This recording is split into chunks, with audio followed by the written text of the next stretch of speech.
In the name of Allah, the most merciful, the most compassionate, dear viewers, we are still discussing the same topic which we opened last time, how to learn or how to teach a language, particularly Arabic, effectively. And we're still doing the same thing, and we'd like to hear from you. If not, I'm going to move a little bit. I'm going to change what I've said in the previous episodes. And I'm going to correct it by saying that life is limited, and in order to perfect the oral language and the oral skills and to move to the reading skills and writing skills, it definitely takes a long time. Some person would say, no, I don't need that. I don't want to learn Arabic to speak Arabic. And you have millions of reasons. One reason who said that when I perfect learning Arabic, right, when I go to any Arab country, I find them they speak a different dialect than the other ones. Another problem. This one is caused by the Arabs, which is caused by the British people, of course. They colonized the Arab countries, and you know that they love Islam very well, right? And that's why they wanted to destroy Islam, but very nicely, while we are smiling. So they encouraged the dialect in every country. And with the encouragement of a dialect in every country, they separate people from each other. It becomes so difficult to communicate with a Moroccan, between a Moroccan and Egyptian, between a Sudanese and, for example, an Emirati person. Becomes very difficult, right? Because this dialect is becoming a new language. And at the same time, they're doing a wonderful job in that they are separating people from the Qur'an, because the standard language is different from the dialect. They're getting two in one. They know how to play the game very well. So now this is it. So by doing this, they keep the Muslims away from the Qur'an. And perhaps in some countries that have visited, students of knowledge like you, they know about the Qur'an sometimes even better than the Arabs when they deal with the Qur'an, because the Arabs don't use the language that's in the Qur'an. They don't use the word wal-adiyati. They don't use these words that are mentioned in the Qur'an. They use their own dialect. You see what they have achieved. Anyway, so now you are in this situation. One person would say that, why would I know standard Arabic now? We tell him that because this is the language of the Qur'an. He said that, but I don't want to learn the language of the Qur'an. I want to communicate with the people in Sudan because I'm a businessman, right? In Sudan, I have my business in Sudan. Why would I learn standard Arabic? And he has a valid point. Definitely. If I were him, I would do the same thing. This is an introduction of, for example, when I worked on my book that took 10 years from me, I asked the same question. What does every Muslim need? This was the question. And I raised this question for many years. And I was just collecting some data and collecting some books so I would prepare myself to author them. I came up with every Muslim in the world wants to read the Qur'an. When he reads the Qur'an, he would understand it. When he listens to the Qur'an, he would understand it, right? When somebody makes a speech, right, he would understand if the speech is in Arabic. Is this a goal of every Muslim from learning Arabic? Do you think that it's a common purpose? Yes. For some others would say, no, I want to perfect speaking Arabic because I want to teach Arabic. This is out of the focus. But the common thing among all the Muslims, when they want to read the Qur'an, and you can see I repeated the word repeat many times now. Read, read, read, read, read. So you understand that the focus of the book is on reading. What's missing to make it communicative? With understanding. All the time when we talk about any skill, because of the definition of the language, there should be the element of understanding. Reading with understanding and listening with understanding. So the main two focuses, I told you that, you see, I changed my mind. In the first period, I was talking about, yes, the oral skills. Now I changed my mind, right? Why? Because I thought that these are the goals for every Muslim, is listening with understanding and reading with understanding. Is this clear? So what I'm trying to say that you design a program based on the objectives that you have. the aims and the goals that you want to achieve. If your goal is to help people read with understanding, so your focus from the very beginning, as early as possible, is to read with understanding. If your focus is to speak with understanding, so you have to shift the focus. So now we are talking about different types of books, right? Based on each of these curriculums or each of these textbooks should be linked with the purpose and the aim that you are designing the course for. And because I think that every Muslim should have this idea, should understand, that's why most of the vocabulary of the book should be from the Qur'an. But you need to play with it. That you have seen, for example, Ar-Rahman. The second one is what? Allahu Ar-Rahman. Right? Ar-Rahman, Ar-Rahman, Ar-Rahim. You make some slight variation, right? So that to help students, when they step into the Qur'an, they would be able to, yes, understand. And from the early days, even from the very first few days, as we've done today, some of you didn't have any background about Surah Ar-Rahman, but after half an hour or an hour, they mastered it, or close to mastering. So this is exactly what. So the focus here is not oral, because I don't expect you, all of you, to speak Arabic. It would be a waste of your life, unless you work as teachers of Arabic. Do you see the point now? So the loud voice in the beginning was about oral skill, right? And now it's different. But when the problem is, when you go to schools, even they don't know the objectives of what they want to teach. Just we want students to learn Arabic, okay? So what is in Arabic? Do you want them to speak well? Do you want them to understand the Qur'an? Do you want to? And they would tell you that I want them to understand the Qur'an. Then you take the textbook and examine it. It talks about something else. The objectives of the textbooks are addressing some purposes that are not used. And this is exactly what's happening in almost all schools. And that's why we need to spend some time on this, because this is where the benefit is. I expect you to have lots of comments, opposition, yes. Keeping in mind the objective, say for example for our school, if the objective is the children should be able to read and understand the Arabic language. So keeping that in mind, if they start with the recognition of letters and writing, as we initially started with, is that correct? For example, yes, we will teach them writing, but the sensitive matter is, when should we teach it? We should all the time ask ourselves this: if we teach it at this time, is it effective or not? If I teach them these letters in the beginning, and they are young, and they have not developed, as I mentioned right now, these skills of motor skills in their hands, it takes longer time. If I'm designing a course, I put in my book, I taught the alphabet, although my book is for adults, by the way. I put teaching the alphabet in after 120 pages. And I didn't waste the 120 pages.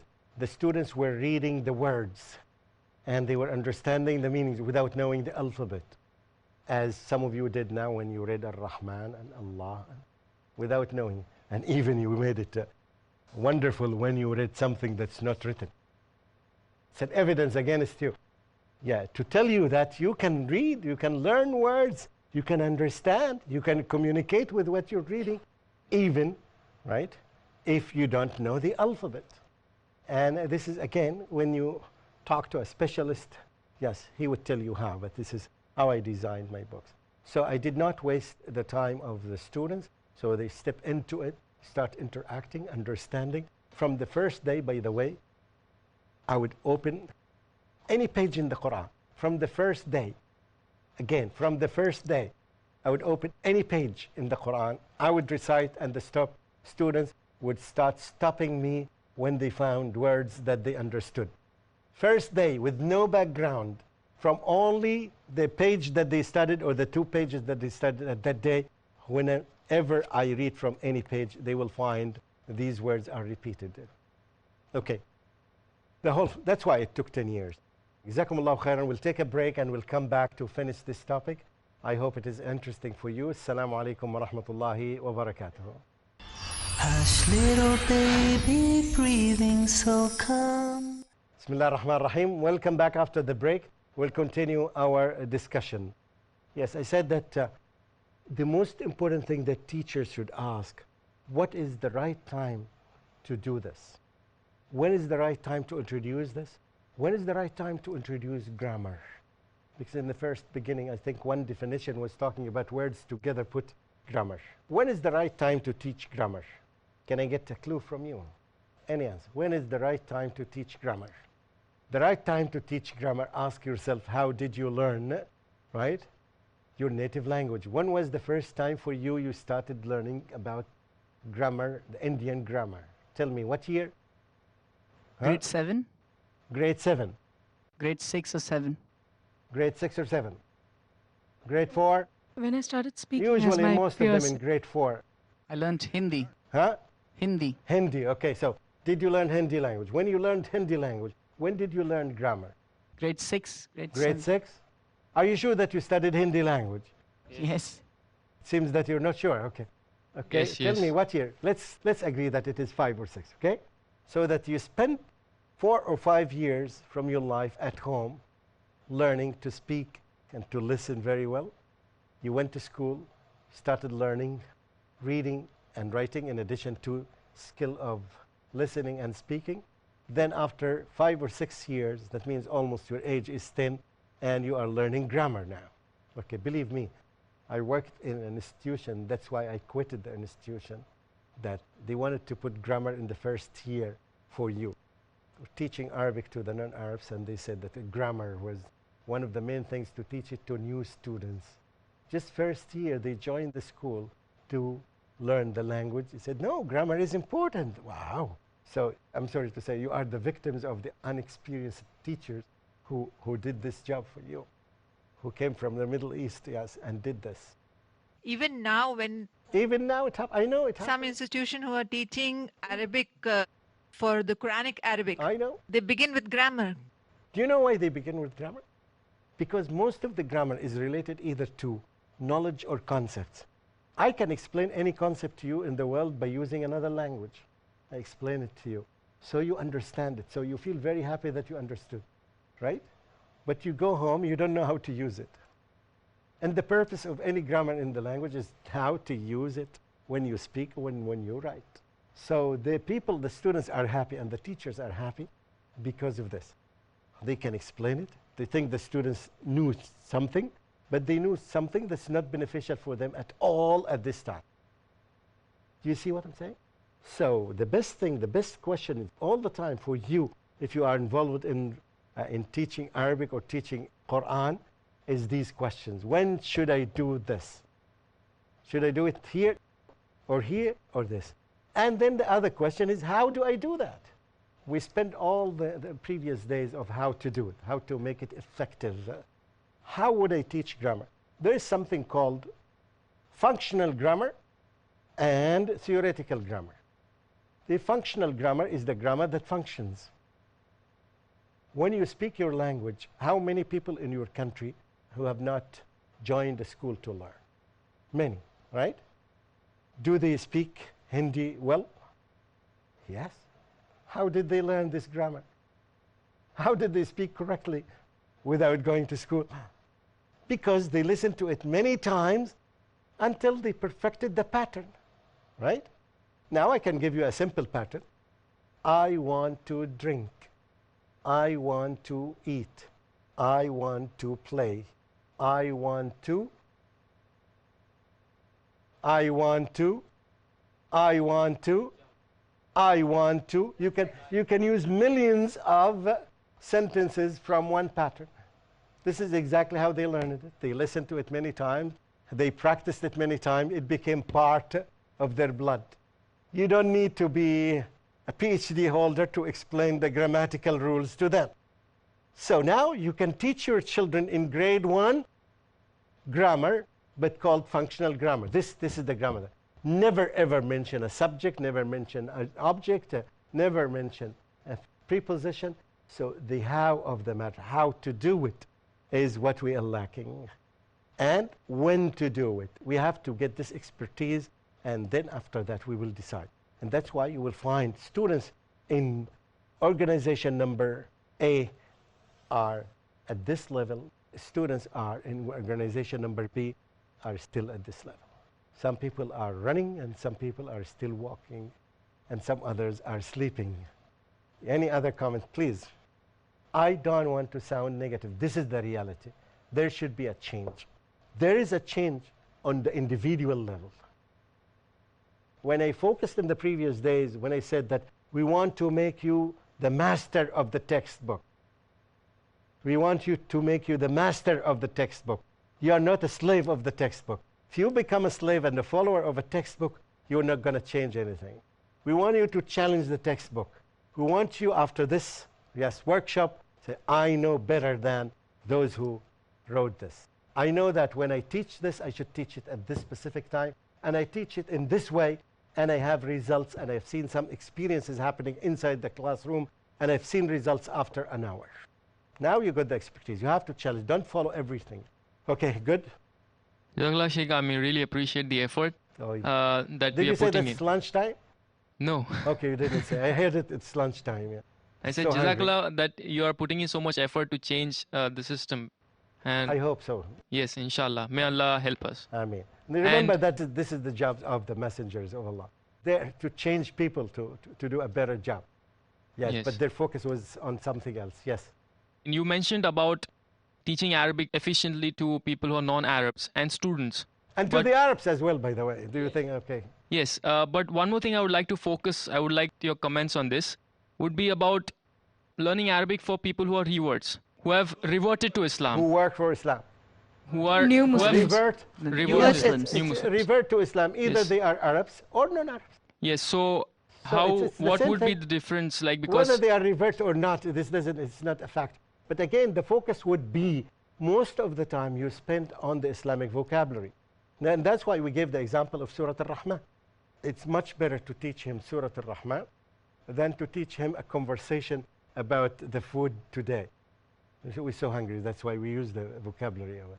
So instead of teaching him about the fish bone model or the flower model, teach him about, Surah Al-Rahman, something that he needs in his prayer. Again, I said that this is a common thing about all Muslims. We need to know what is in the Book of Allah. So this will be our focus. Yes. Whether we are teachers of physics, whether we are engineers, whether we are whoever wants to know what's in the Book of Allah. Because this is how we communicate with Allah. Any other comment, please? So, with such effective techniques, mashallah, what about the institutions like madrasas and small, in every nook and corner of Mumbai also you'll have small rooms and small schools where they teach Arabic, the old age method and hitting the children. It's very rote learning sorts. So do you have any program or any some changes for them or some guidance for such organizations? I did some magic, but I don't have magic hands. No, I cannot change. Yeah, there's one way of doing it. Yes, you know that my book consists of 5 volumes, right, with tapes and other things. One way of teaching them very quickly is to take. I'm just kidding. To take all of them, put them in boiled water, and then drink the water, and they will learn the language. Yeah. There's no magic answer. They have to change the method. They have to change to train the teachers. There is a sunnah of Allah, a track that we have to go through. It's not magic. We have to do this. We have to do what the people who teach English had done. We have to do what the people who teach French had done. We have to benefit from them, the methods, and we apply them. So it's a matter of knowledge. You are on the right track. You've learned some information now. You want to apply them. First of all, you need to increase this, right? And then after that, to be sure of what you're saying, to be able to respond to the 200 questions that are waiting for you. And then you start changing. How can you change by yourself? At least the easiest way to make the change is to train the teacher and to convince the teachers. This is the easiest. Before even you change the curriculum, because changing the curriculum, everybody will yell at you. It's very costly. We love this series. We already bought the books. You will find millions of excuses that would deter you from continuing your mission. Yes, it is. And I said that Dr. Zakir Naik, Jazahullah khairan, yes, when I talked to him, he was convinced. I know what's happening now is very costly for IRF and very costly for me to live. But I think the message that I have, I think, is much, much precious than other things, than the money that we lost. So, and I hope, inshallah, I am very hopeful that you can make changes, inshallah, and teaching of many things after being qualified now, alhamdulillah. I feel very happy with your level of qualification now. Other comments, other questions? Yes, please. Sheikh, the question is, certain times we feel that the curriculum that which has been set for a particular class is not up to the level. It's too high for them. But the logic that which is given is that if we make them learn these high things now, at least they can grab 30% of it, 40% of it. Maybe we can repeat the same thing in the higher classes too. So how will you reply to this? If the answer is maybe, I'm not going to ask. If the answer, yes, we are going to teach them this, and here is the curriculum, I would be very happy. I would accept it. If the answer is maybe and it's possible, yeah, I wouldn't. What if I it wouldn't is buy. yes? I wouldn't buy. If the answer is yes, that's fine. But why would I do this? Why would I teach them something they do not comprehend? I said that the timing of the experience is very essential. When, I said when and how. When do you teach this is very important. You have to find. You may need to read some research that tells you, do you know that there is some research that tells us when is the best time to take the attendance of the students in the classroom? There are some people who spend their time to say that what is the best time to take the attendance of the students in your classroom. Is it in the early beginning? Is it at the end? Is it after half an hour? Is it... Some research had been done on this. Why waste your time? See what the people... They have done the effort for you. The effort is there. You need to get it and apply it. It's, by the way, for your information, it's after 10 minutes from the beginning. And you take it, everybody is there, nobody is coming. Because when you take it in the beginning, yes, some people may come late and this would disturb you, and you take it while the students are, yes, busy doing a task, right? So they should be busy doing any task, and it takes from you very limited time. Now you got piece of information, you can go to the principal and teach the principal, okay? So the research is there, the internet is there, we need to learn. We are in the process of learning, and there will never be a time that we say that stop learning. I would access the internet every time, and I would see whether there are new changes or not. I know that the topic is interesting, and I know that everybody wants to ask and make a comment, but the time is over, and I ask Allah subhanahu wa ta'ala to reward all of us for the patience that we had, and I ask Him to benefit us from this knowledge that we learned, and to give us support to apply it in our life, in our schools, in our universities, so that we uplift the levels of our students. Wassalamu alaikum wa rahmatullahi wa barakatuh. Little baby, pure and small, He created you, He created us all. Hush, little baby, don't you fear, we're never alone when Allah